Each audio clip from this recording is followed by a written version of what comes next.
आज कानपुर से एक बहुत ही दुखद खबर आई है, जहां कानपुर शहर का ऐतिहासिक गौतम बुद्ध पार्क अब शिवालय पार्क के नाम से जाना जाएगा। हिंदुस्तान अखबार ने बताया है कि नगर निगम ने 15 करोड़ रुपए खर्च करके इस पार्क को नया स्वरूप देने का फैसला लिया है। इसमें 12 ज्योतिर्लिंगों की प्रतिकृतियां, त्रिशूल, डमरू और नटराज की मूर्तियां लगाई जाएंगी। यह आरएसएस बीजेपी की सोच और बुद्ध के प्रति उनकी मानसिकता को दिखाता है। किस प्रकार यह लोग आज भारत की अनमोल धरोहर बुद्ध को मिटाने की कोशिश कर रहे हैं। खबर को लेकर देश के ओबीसी, एससी, एसटी समाज में भारी आक्रोश है और सोशल मीडिया पर कानपुर नगर निगम के निर्णय का जबरदस्त विरोध देखने को मिल रहा है। 2 दिन पहले ही आरएसएस प्रमुख मोहन भागवत का बयान आया था कि भारत में आक्रांताओं के नाम पर बने शहर और पार्क के नाम बदले जाने चाहिए। गौतम बुद्ध पार्क का स्वरूप और नाम बदले जाने की खबर से लगता है कि शायद योगी सरकार गौतम बुद्ध को आक्रांता मानती है और उनके विचार और उनके नाम पर बने पार्क को बर्दाश्त करने को भी तैयार नहीं है। जबकि योगी आदित्यनाथ खुद जिस गोरखनाथ मठ के मठाधीश हैं, वह एक बौद्ध मठ है। देश के 90% लोग प्रत्यक्ष या परोक्ष रूप से बुद्ध के अनुयायी हैं,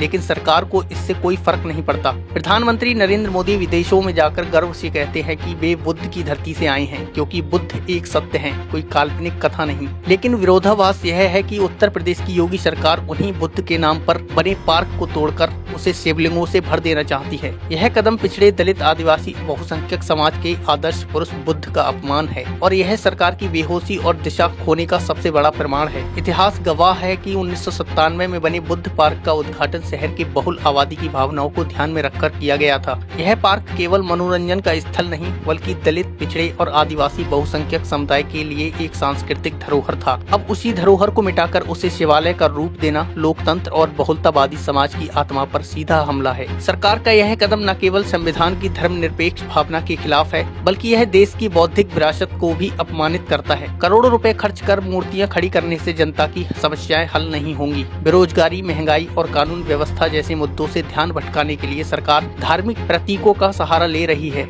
आज जरूरत है कि ऐसे फैसलों का विरोध हो और यह सवाल पूछा जाए कि आखिर क्यों सार्वजनिक स्थलों पर बुद्ध जैसे ऐतिहासिक और विश्व पुरुष की पहचान बदलकर ब्राह्मण धर्म और काल्पनिक पौराणिक ब्राह्मण कथा कहानियों की पहचान को थोपकर भारत के अमूल्य की स्मृतियों को मिटाया जा रहा है। क्या यही मोदी का असली चेहरा है, जो दुनिया में जाकर कहते हैं बुद्ध के देश से आया हूँ और भारत में बुद्ध की विरासत को मिटा रहे हैं। निष्कर्ष साफ है कि सरकार विकास नहीं, विभाजन की राजनीति कर रही है। प्रिय साथियों, इंडस न्यूज टीवी को सुचारू रूप से चलाने के लिए हमें आपकी आर्थिक मदद की जरूरत है। आपसे अनुरोध है कि आप पेट्रियन पर इंडस न्यूज टीवी के सदस्य बनकर हमारी आर्थिक मदद जरूर करें। पेट्रियन एक ऐसा प्लेटफॉर्म है जहां आप हर महीने एक छोटी सी राशि देकर इंडस न्यूज टीवी को सपोर्ट कर सकते हैं। ये समर्थन हमें बिना किसी दबाव के निष्पक्ष और जन पक्षधर पत्रकारिता करने की आजादी देगा। आपका छोटा सहयोग बड़े बदलाव की नींव बन सकता है। इंडस न्यूज टीवी के पैट्रियन सदस्य बनने पर आपको संपादक मंडल से सीधे बातचीत करने और अपने सुझाव देने का अवसर मिलेगा। सच्ची और साहसी पत्रकारिता को जिंदा रखने के लिए